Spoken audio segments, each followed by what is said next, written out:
Who really controls the world's water supply? Water is essential to life, something we all rely on but often take for granted. Yet, beneath the surface of everyday life, a global battle is raging over this finite resource. With climate change accelerating, droughts, populations growing, and industries consuming water at unprecedented rates, water is no longer just a basic necessity. It's a commodity, a weapon, and a source of immense power. But who controls this vital resource? And what does it mean for the future of humanity? Spoiler alert, it's not you or me. Water scarcity is no longer a distant problem. It's here, and it's getting worse. According to the United Nations, nearly 2 billion people already live in regions facing severe water shortages. And that's not just in developing countries. In the United States, for example, the Colorado River, a lifeline for over 40 million people across 7 states, is drying up faster than we can come up with excuses. Decades of overuse, climate change, and poor management have pushed this critical water source to its breaking point. The same story is unfolding in India, where groundwater reserves are being drained at such an alarming rate that entire villages are being abandoned. Meanwhile, corporations and cities continue to pump water like there's no tomorrow. The real question is, what happens when tomorrow finally comes and the taps run dry? Enter the corporate titans, companies like Nestlé and Coca-Cola. These giants don't just sell bottled water, they're also cornering the market on the raw resource itself. Nestlé, for example, has been drawing billions of liters of water from springs in drought-stricken regions like California, bottling it, and selling it back to consumers at astronomical markups. You might call it entrepreneurship. Others might call it blatant exploitation. Coca-Cola, too, has faced backlash for extracting water from already overburdened areas, such as Plakamata, India, where villagers accuse the company of depleting local wells and leaving their lands parched. Veolia, one of the largest private water companies in the world, has been criticized for turning public water systems into profit centers, often resulting in higher prices and reduced quality for residents. How did we allow something as fundamental as water to become just another commodity on the corporate balance sheet? Governments, for their part, often seem more interested in pleasing corporations and big agriculture than ensuring equitable access to water. Agriculture accounts for nearly 70% of global water use, and much of that goes to water-intensive crops like almonds, rice, and cotton. Did you know it takes over a gallon of water to grow a single almond? Multiply that by the billions consumed every year, and you start to see the problem. In places like California's Central Valley, farmers are drilling deeper and deeper into ancient aquifers to keep their crops alive, draining resources that took millennia to form. Urban areas aren't much better. Cape Town's Day Zero crisis in 2018 showed the world what happens when mismanagement meets scarcity.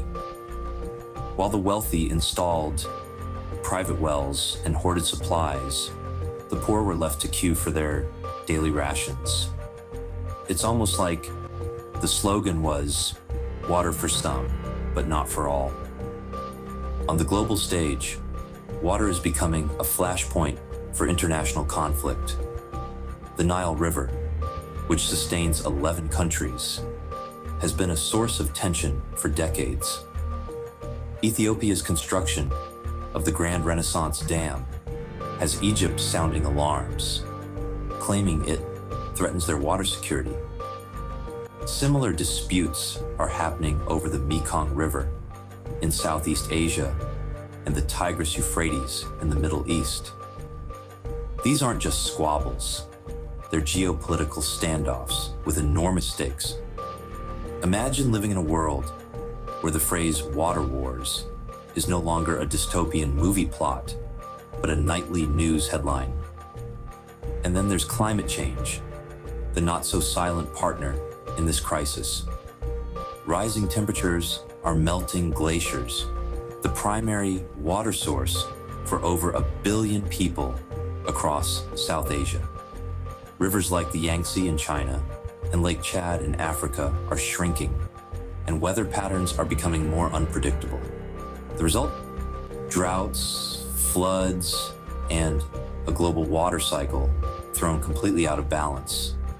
Climate change doesn't just exacerbate existing problems, it creates new ones, forcing communities to adapt in ways they're often unprepared for.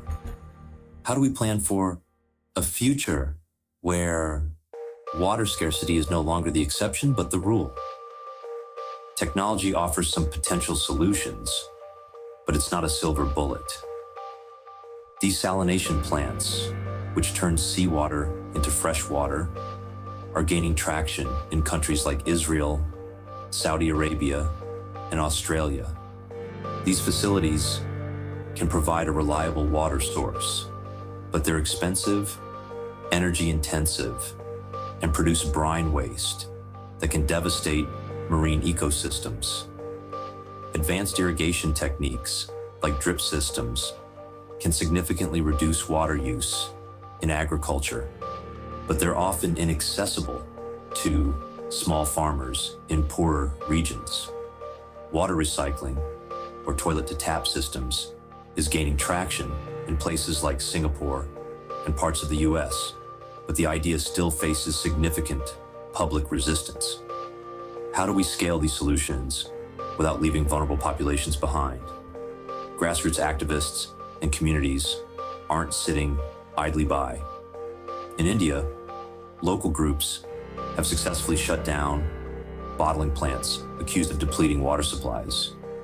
In Flint, Michigan, residents are still fighting for clean water after years of lead contamination, because apparently clean drinking water is considered a luxury in one of the wealthiest nations on Earth. International organizations like WaterAid and Water.org are working tirelessly to provide access to clean water in underprivileged areas. These movements show that change is possible, but can they compete with the massive financial and political power of corporations and governments? Ultimately, the fight over water isn't just about scarcity. It's about control. It's about deciding who gets to drink, who gets to profit, and who gets left behind. In a world where water is increasingly treated as a commodity, the real question becomes, how do we ensure this essential resource remains a public good, accessible to all? Water is life, but it's also power. And if we don't act soon, the next great divide won't be about income, race, or nationality. It will be about access to the most basic resource of all. If this video opened your eyes to the hidden battles shaping our world, don't forget to like, subscribe, and hit the notification bell. Your support helps uncover the stories they don't want you to know.